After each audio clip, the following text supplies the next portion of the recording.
Pernahkah kalian menerima pesan di WhatsApp atau melihat unggahan di media sosial yang berisi berita mengejutkan, lalu langsung mempercayainya atau bahkan membagikannya kepada orang lain? Padahal belum tentu informasi tersebut benar. Assalamualaikum warahmatullahi wabarakatuh.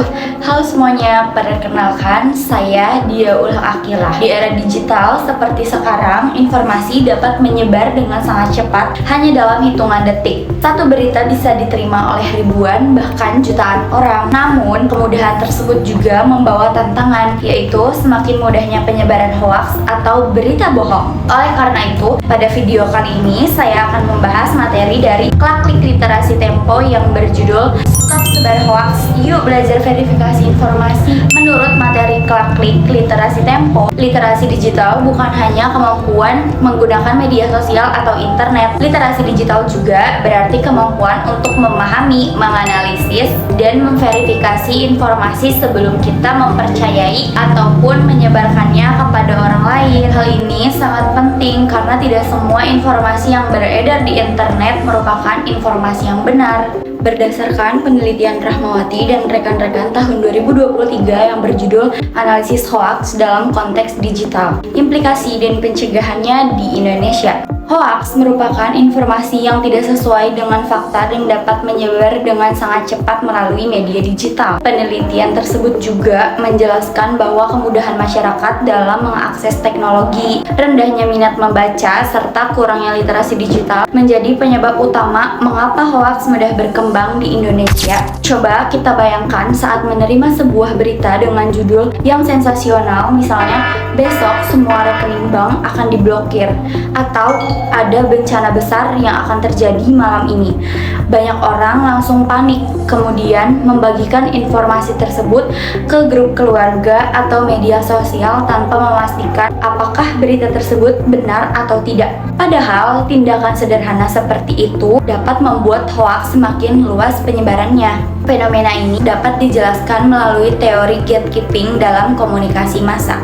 Teori gatekeeping menjelaskan bahwa sebelum sebuah berita dipublikasikan oleh media profesional, informasi harus melalui proses penyaringan terlebih dahulu. Wartawan akan mencari fakta, kemudian editor akan memeriksa kembali isi berita agar informasi yang dipublikasikan benar, akurat, dan dapat dipertanggungjawabkan. Menurut saya, perkembangan media sosial telah mengubah cara masyarakat memperoleh dan menyebarkan informasi. Dahulu, masyarakat lebih banyak menerima berita dari media massa yang telah melalui proses penyuntingan oleh wartawan dan juga editor. Namun sekarang, siapa saja dapat membuat, mengunggah, dan membagikan informasi hanya dengan menggunakan telepon genggam. Nah, hal ini memang memudahkan penyebaran informasi, tapi juga meningkatkan risiko penyebaran hoaks. Oleh karena itu, kemampuan memverifikasi informasi menjadi keterampilan yang sangat penting agar kita tidak mudah terpengaruh oleh berita yang belum tentu benar. Lalu, apa dampaknya jika hoaks terus disebarkan? Menurut penelitian Rahmawati dan rekan-rekan, penyebaran hoaks dapat menurunkan kepercayaan masyarakat terhadap informasi, menimbulkan kepanikan, memicu konflik, bahkan mempengaruhi opini publik. Oleh karena itu, penyebaran hoaks bukanlah masalah yang bisa dianggap sepele. Sebagai pengguna media digital, kita tentu memiliki tanggung jawab untuk menghentikan penyebaran hoaks. Ada beberapa langkah sederhana yang dapat kita lakukan. Pertama, selalu cek sumber informasi. Pastikan berita berasal dari media yang kredibel dan memiliki identitas yang jelas. Kedua, baca isi berita sampai selesai. Jangan hanya membaca judulnya saja, karena banyak hoaks menggunakan judul yang provokatif agar menarik perhatian pembaca. Ketiga, periksa tanggal publikasi.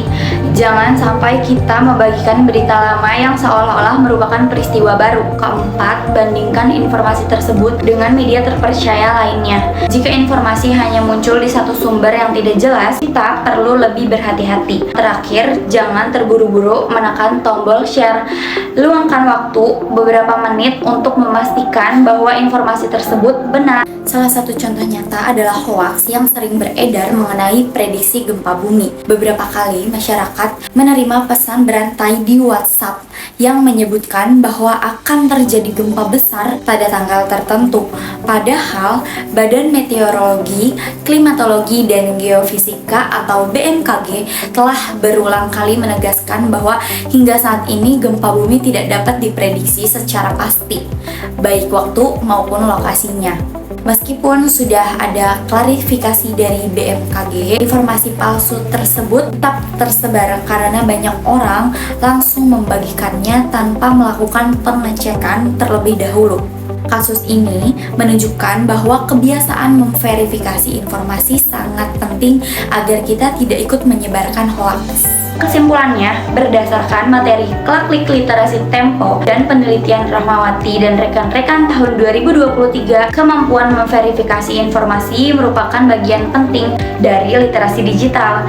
Di tengah derasnya arus informasi saat ini, kita tidak cukup hanya menjadi pengguna media, tetapi juga harus menjadi pengguna media yang kritis, cerdas, dan tanggung jawab. Mari kita mulai dari diri sendiri dengan membiasakan cek fakta sebelum percaya dan saring sebelum sharing, karena satu klik yang kita lakukan hari ini dapat menentukan apakah hoaks berhenti atau justru semakin menyebar. Terima kasih telah menyaksikan video ini. Wassalamualaikum warahmatullahi wabarakatuh.